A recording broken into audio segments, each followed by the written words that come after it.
Olá, pessoas, boa tarde, bom dia ou boa noite. Vamos falar na aula de hoje sobre empuxo.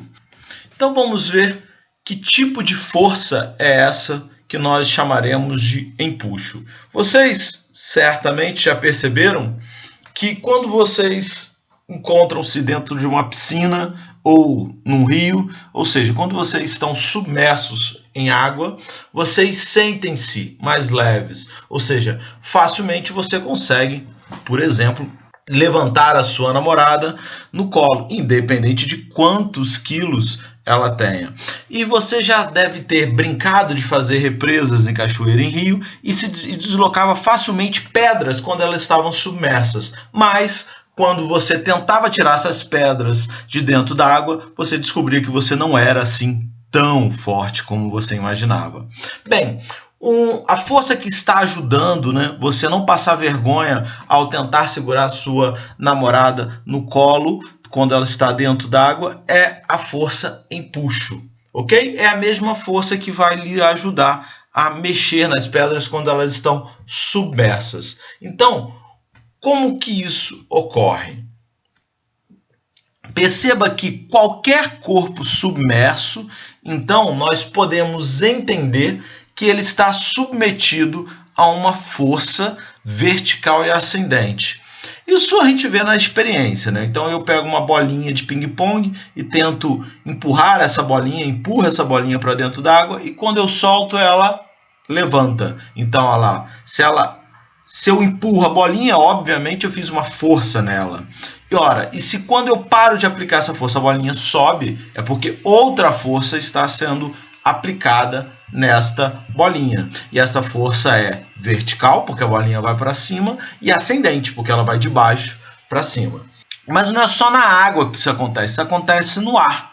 Ok? Vocês já viram, por exemplo, bexigas subindo, principalmente bexigas no qual a gente coloca hélio, gás hélio, né? Ou gás quente. Então ela sofre uma força vertical e ascendente. Perceba que essa força ela é capaz de exercer, por exemplo, aceleração. Então eu jogo a bolinha para além da água e também de anular, por exemplo, a força-peso de um cavalo. Eu tenho uma força aqui sendo aplicada e ela vai ser capaz de sustentar o cavalo. Ora, se o cavalo tem massa, ele tem uma força-peso sendo feita para baixo. E se ele está parado, significa que tem uma força vertical. E essa força vertical está sendo promovida por esse fluido. Logo, essa força vertical ascendente é o que nós chamaremos de empuxo. Agora vamos tentar descrever esta força empuxo em termos matemáticos. Vamos ver como que ela está sendo gerada e como eu posso descrevê-la matematicamente. Então vamos imaginar que a gente tenha um cubinho, né, uma parte aqui infinitesimal de massa submersa. Ora, se este cubinho está submerso e ele tem uma dimensão, é natural que a pressão aqui no ponto 1 seja diferente de no ponto 2. Afinal de contas, o ponto 1 tem uma profundidade menor do que o ponto 2. A pressão aqui no ponto 1 é função da sua profundidade, tal como a pressão aqui no ponto 2. Ora, então a parte de cima tem uma pressão menor que a pressão aqui inferior, porque a pressão é função da profundidade, ou seja, do tamanho da coluna de fluido sobre a superfície na qual eu desejo obter a pressão. Então, pressão é igual a gama, que nada mais é do que ρ vezes g, lembre-se disso, que é o peso específico do fluido, vezes a profundidade, vezes a quantidade de fluido sobre o ponto. É óbvio que a pressão aqui no ponto 2 vai ser maior do que no ponto 1, porque H2 é maior do que H1. Por isso que eu escrevo isso aqui. Pressão 2 é maior que pressão 1. Consequentemente, se eu tenho uma pressão sendo aplicada na parte de cima e uma pressão sendo aplicada na parte de baixo, eu tenho forças.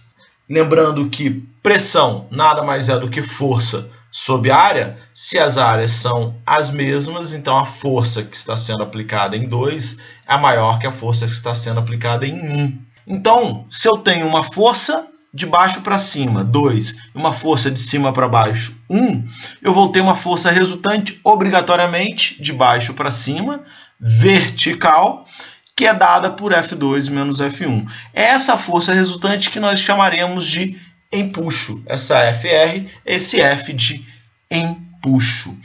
Por isso existe o empuxo, porque existe pressão diferente na parte de cima e na parte de baixo do meu objeto. Então vamos descrever ainda mais detalhadamente essa força empuxo. Se a pressão aqui em 1 nada mais é do que gama vezes Hzinho 1, e a pressão aqui em 2 nada mais é do que gama vezes Hzinho 2, então F1 vai ser igual a gama, H, vezes área. Lembrando que pressão nada mais é do que força sobre área. Então, força dividido por área é igual a esse cara. Eu joguei a área para o lado de lá, sobrou força. Substituir pressão por força sobre área. Substituir pressão por força sobre área e joguei a área para o lado de lá. Então, eu tenho F1, eu tenho F2. Como empuxo nada mais é do que F2 menos F1, então eu posso dizer que empuxo nada mais é do que gama do meu fluido que eu estou trabalhando, vezes a área, vezes H2 menos H1. Área vezes H2 menos H1 vai dar o quê? Esse carinha aqui, ó. H2 menos H1 é a altura do meu cubinho. Área vezes a altura do cubinho dá o volume do cubinho. Então, o empuxo pode ser obtido multiplicando-se gama por volume do fluido submerso. Então, empuxo pode ser obtido multiplicando-se gama do fluido pelo volume submerso do objeto, no qual eu desejo calcular o empuxo. Então, pensem aqui, olha, não confundam. A força empuxo é dada pelo peso específico do fluido, ou seja, da água que está aqui no desenho, e multiplicado pelo volume do corpo submerso, ok? Muitas vezes vocês confundem e multiplicam gama do objeto submerso. Não é, é gama do fluido, volume do objeto. Tá claro? Isso é empuxo. Então, empuxo nada mais é do que a força que está atuando de modo ascendente e vertical no meu objeto quando ele está submerso em fluido. Todo e qualquer corpo obrigatoriamente estará sujeito à força empuxo. O que pode acontecer é que o empuxo ser menor do que a força peso. Nós veremos isso já já. Mas todo corpo submerso em um fluido está submetido à força empuxo. Por exemplo, você agora, assistindo essa videoaula, está submetido a um empuxo. Afinal de contas, você está imerso em um fluido que é o ar, que é a atmosfera. Então, neste momento, existe uma força empuxo atuando em você. Uma outra forma de se entender o empuxo é dizer que a força empuxo é igual a gama vezes o volume do meu bloquinho. Quando eu coloco esse bloquinho dentro d'água, o que vai acontecer com a água? Ela vai deslocar com um volume idêntico ao que eu adicionei. Ok? Então, imagine que eu tenha um copo d'água, eu coloco um bloquinho de gelo. O que acontece com o nível d'água? Ele aumenta. Ele aumenta em quanto? Exatamente no mesmo volume do bloquinho de gelo. Então, é isso que acontece aqui, ó. Então, eu coloco que a força empuxo nada mais é do que gama vezes o volume submerso ou o volume deslocado de fluido, que é exatamente o mesmo. Então, se eu falo que este cara é o gama do fluido e este cara é o volume deslocado do fluido, então eu posso entender que volume vezes peso específico vai dar igual a quem? Peso do fluido deslocado. Por isso que eu digo que empuxo também é igual ao peso do fluido deslocado pelo objeto. Vou te mostrar aqui uma animaçãozinha que vai te facilitar a vida. Olhem só esta animação. Eu coloco um objeto dentro da água. Quando eu coloco esse objeto dentro da água, esse nível aqui tende a aumentar. Só que quando ele aumenta, ele passa por esse orifício e cai em um recipiente. Ok? Então, coloco o objeto, esse nível tende a aumentar, mas eu não deixo aumentar porque eu tenho um furo aqui. E esse furinho joga água que subiria de nível para um recipiente. Perceba que este objeto aqui, ele tem um peso, né, de 7 libras, olha.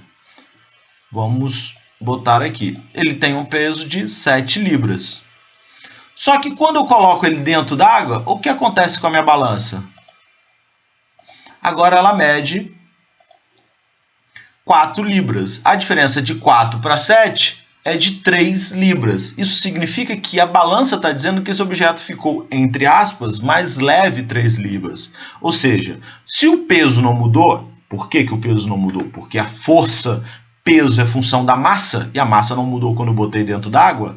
Então, só tem uma explicação. Quando eu botei esse cara dentro d'água, uma outra força começou a ser feita. E essa força começou a ser feita de 3 libras, porque ele pesava 7, e agora minha balança indica 4.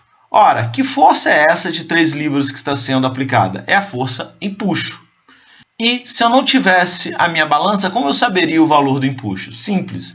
Eu colocaria o objeto aqui, veria o volume deslocado, pegaria esse volume deslocado nesse pote e bastaria pesar esse cara, a quantidade de água que caiu aqui no meu potinho. O peso dessa quantidade de água daria 3 libras. Tá claro? Então, por isso que a gente fala também que o empuxo nada mais é do que o peso do volume do fluido deslocado. Ok? É uma outra forma de dizer apenas o que é empuxo. Então, vamos olhar aqui esse esqueminha, ver se também te ajuda. Eu coloco um bloquinho dentro da água. Ora, aqui eu tenho um copo dentro de um becker. Então, eu boto o bloquinho dentro dessa água e o que acontece com o meu copinho? Transborda. Ok? Então, quando eu tiro o bloquinho de dentro do copo, o copo fica mais vazio. Claro, qual é esse volume de diferença aqui? É o volume de água que caiu aqui dentro do becker. Então, se eu pesar essa água de dentro do becker, eu vou descobrir exatamente o empuxo que atua neste bloquinho, que atuou nesse bloquinho quando ele estava submerso. Ok? Então, não é tão difícil de saber o empuxo experimentalmente. Este é o que a gente chama de princípio de Arquimedes. Foi assim que Arquimedes teria resolvido o problema da coroa, um problema clássico da coroa. Vamos olhar mais um problema aqui, mais uma simulaçãozinha. Observe aqui que eu tenho, de novo, um recipiente. O recipiente está no nível de uma saída de o que a gente chama de ladrão, né? Então, quando eu colocar um objeto aqui dentro, ele vai deslocar um volume. Ok? Olha o que vai acontecer com a balança. Quando eu colocar um objeto, ora, obviamente esse cara vai ficar mais pesado. Logo, essa balança vai desnivelar. Vamos ver se tem sentido isso. Coloquei a bolinha e a balança desnivelou. Só que imediatamente a água aumentou de nível, né? Esse fluido aumentou de nível e começa a sair por esse orifício. Olha o que vai acontecer.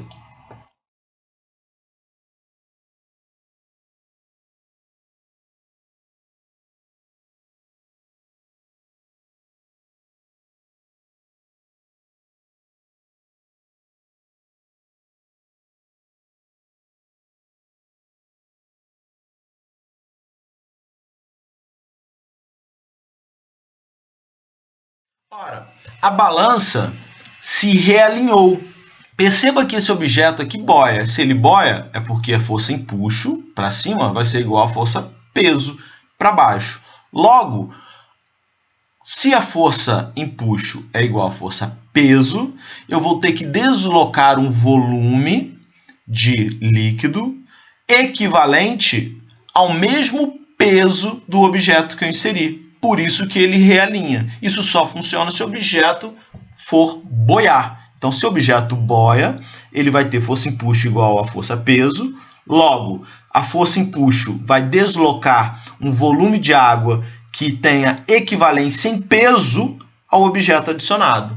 Porque o volume deslocado é o mesmo volume submerso do objeto. Ok com isso? Então, novamente, se o objeto boia, ora, o peso vai ser igual ao empuxo, logo, o volume deslocado desse fluido vai ser equivalente em peso ao objeto. Logo, eu botei um peso, mas eu vou perder o mesmo peso em fluido. Consequentemente, a nossa balança vai se realinhar, porque adicionou-se um peso e esse peso saiu. Adicionou-se uma massa e essa massa saiu. Vamos olhar agora onde atua a força empuxo. Se eu tenho uma força atuando, ela tem que atuar em algum ponto. O ponto no qual a força empuxo atua, eu vou chamar de centro de carena. É um nome diferente. Então, o centro de carena é exatamente o ponto no qual a força empuxo vai atuar.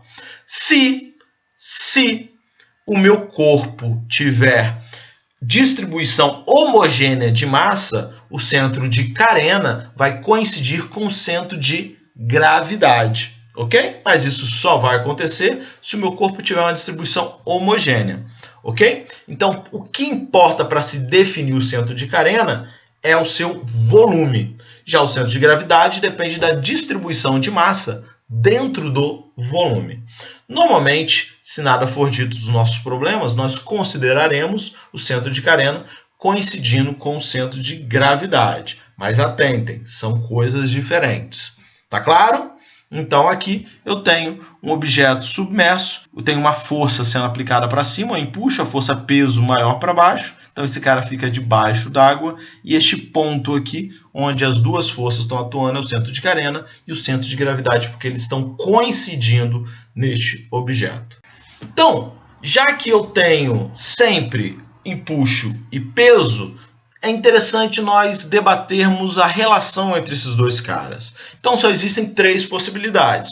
Ou a força peso vai ser maior que a força empuxo, logo o meu objeto vai afundar. Ou a força peso vai ser menor que a força empuxo, logo o meu objeto vai se erguer, vai subir. Ou a minha força peso é igual a minha força empuxo, e neste momento eu terei um equilíbrio estático. Normalmente, esses dois momentos aqui, força-peso e empuxo de valores diferentes, vai gerar um desequilíbrio que vai rumar para uma condição de equilíbrio. Como que isso vai acontecer? Normalmente, ou se adicionando uma outra força para equilibrar o peso, como a força normal, quando o objeto chega ao fundo, por exemplo, da piscina, ou reduzindo-se o volume do objeto submerso, o que, consequentemente, mudará o seu empuxo, fazendo com que a força-peso e a força-empuxo se igualem. Vamos ver isso aqui. Vamos observar um exemplo. Eu tenho um peixe. Esse peixe ele precisa, em algum momento, erguer. Ora, quando o meu peixe está andando sem modificar a sua profundidade, ele vai ter a força-empuxo igual à força-peso, ok?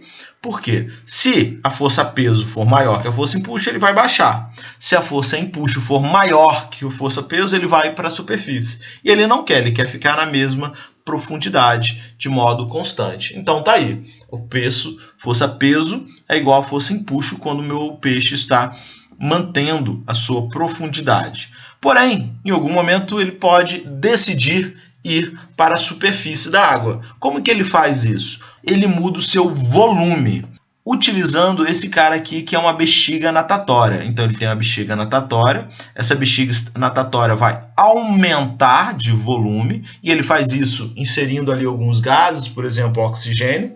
Ele pode aumentar a bexiga natatória, e com isso ele aumenta o volume. Ora, se ele aumenta o volume, o empuxo aumenta. Perceba que a força-peso permanece a mesma. O que aconteceu é, aumentei o volume, consequentemente ele aumentou o empuxo. Logo, ele vai ter uma força vertical ascendente como resultante. Ok? Então, esse é um dos mecanismos possíveis para um peixe levantar. Vamos olhar aqui uma bexiga natatória. Essa é a foto de uma bexiga natatória aqui, de um peixezinho. A gente fez um corte nele aqui para descobrir essa bexiga natatória. Então, perceba que se ele aumenta, esse cara nada mais é do que um dispositivo que tem a capacidade de se expandir ou comprimir. O problema de peixes que tem esse tipo de objeto, esse tipo de mecanismo, é que ele não pode fazer alterações bruscas de profundidade. Lembre-se das aulas anteriores que a gente falou até das consequências no ser humano de variações bruscas de pressão. Para o peixe é a mesma coisa, porque esse mecanismo aqui ele precisa de tempo para se regular, senão ele pode sofrer uma ruptura, uma variação brusca de pressão pode gerar uma ruptura na bexiga natatória do peixe. Vamos ver um outro mecanismo aqui. Eu posso ter também o nosso submarino. O submarino funciona de modo análogo. Se ele quer ficar equilibrado, então ele mantém submerso um volume equivalente a força-peso. Então, esse volume aqui submerso vai gerar um empuxo e ele vai ser equivalente à força-peso e ele fica na parte superior do fluido. Agora, se ele quer afundar, o que ele faz? Ele precisa de mais massa. Perceba que o submarino, quando ele afunda, o empuxo vai aumentar. Por quê? Porque ele tem cada vez mais um volume submerso. Ora, então se ele aumentou o empuxo, ele precisa aumentar o peso para fazer com que ele vá para o fundo. Como que ele faz isso? Só tem um jeito de aumentar o peso, aumentando a sua massa. É isso que essa simulaçãozinha mostra para a gente. Ó. Perceba que para esse cara afundar, ele vai encher com portas de água. Quando ele enche esse cara de água, ele aumenta a sua massa e vai para o fundo. Ok? Aí depois ele deseja levantar, emergir, então ele vai bombear as águas dos reservatórios, de modo que o empuxo fique maior que o peso, e ele volta para a superfície. É assim que um submarino regula a sua profundidade. Eu deixo aqui uma dica para que vocês entrem no simulador do FET sobre flutuabilidade, sobre empuxo. Ele vai te ajudar muito a pegar os conceitos dessa disciplina, desse tópico. Esse tópico é um tópico muito simples e muito importante para a gente. Então, deem entrada nesse simulador, eu vou botar o link lá embaixo no vídeo. É importante que vocês brinquem e saibam relacionar sempre muito bem volume, empuxo e peso. Saber o que acontece quando tem desequilíbrios de empuxo com peso e saber a relação entre empuxo e volume. Então, muito obrigado. Deixem seus comentários, suas críticas, suas sugestões e bons estudos. Até mais.